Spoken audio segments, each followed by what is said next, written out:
Welcome once again to little organise life coach with love.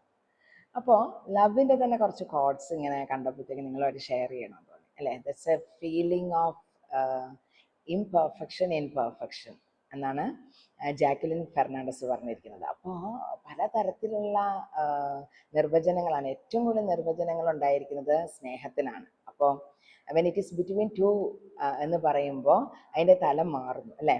When we are feeling that we are having everything and everyone else is having nothing, നമുക്ക് എല്ലാം ഉണ്ടെന്ന തോന്നലും മറ്റുള്ളവർക്കൊക്കെ ഒന്നുമില്ല എന്നുള്ളൊരു തോന്നലും ജനിപ്പിക്കുന്ന ഒരു feeling ആണ് നമ്മൾ when we are in love എന്ന് പറയുന്നത്.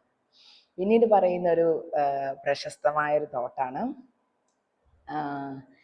when we are in love we want to feel that we are insecure, but that insecurity that we are handling it to the other person, and the key is with other person knowing that sometimes it will lock door, sometimes something may happen എന്നുള്ളത് നമുക്കറിയാമെങ്കിലും നമ്മുടെ സ്നേഹത്തിന് താക്കോൽ നമ്മൾ സുരക്ഷിതമായിട്ട് ഒരു കൈകളിൽ ഏൽപ്പിക്കുന്നു. ആ റിസ്ക് നമ്മൾ ഏറ്റെടുക്കാൻ തയ്യാറാകുന്നു. That means we are trusting other person.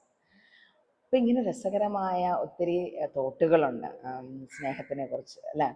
അപ്പോൾ being loved and giving love, സ്നേഹിക്കപ്പെടുക, സ്നേഹം കൊടുക്കുക എന്നുള്ളതാണ് ഈ ലോകത്തിൽ നമുക്ക് ചെയ്യാനുള്ളത്. ബാക്കിയൊന്നും എക്സിസ്റ്റ് ചെയ്യുന്നില്ല എന്നുള്ളത് കുറച്ചുകൂടി ഫിലോസഫിക്കലായിട്ട് ചിന്തിച്ച് കഴിഞ്ഞാൽ നമുക്ക് മനസ്സിലാകും. അപ്പോൾ ഇപ്പോൾ പറയുക വാലന്റൈൻസ് ഡേ എന്നൊക്കെ പറയുന്നത് നമ്മുടെ ഒന്നും ചെറുപ്പത്തിൽ കേൾക്കാൻ പോലും ഇല്ലായിരുന്നു. സ്നേഹത്തിന് വേണ്ടി ഒരു ദിവസം അല്ലേ, അത് ഗ്ലോബലൈസേഷൻ്റെ ഭാഗമായിട്ടൊക്കെ വന്നിട്ടുള്ള സംഗതികളാണ്. എന്തായാലും B stand for sincere love, അത് അനുഭവിക്കുക, അത് കൊടുക്കുക എന്നുള്ളത് മാത്രമാണ് നമ്മുടെ യഥാർത്ഥമായ സന്തോഷം എന്ന് പറയുന്നത്. So thank you so much.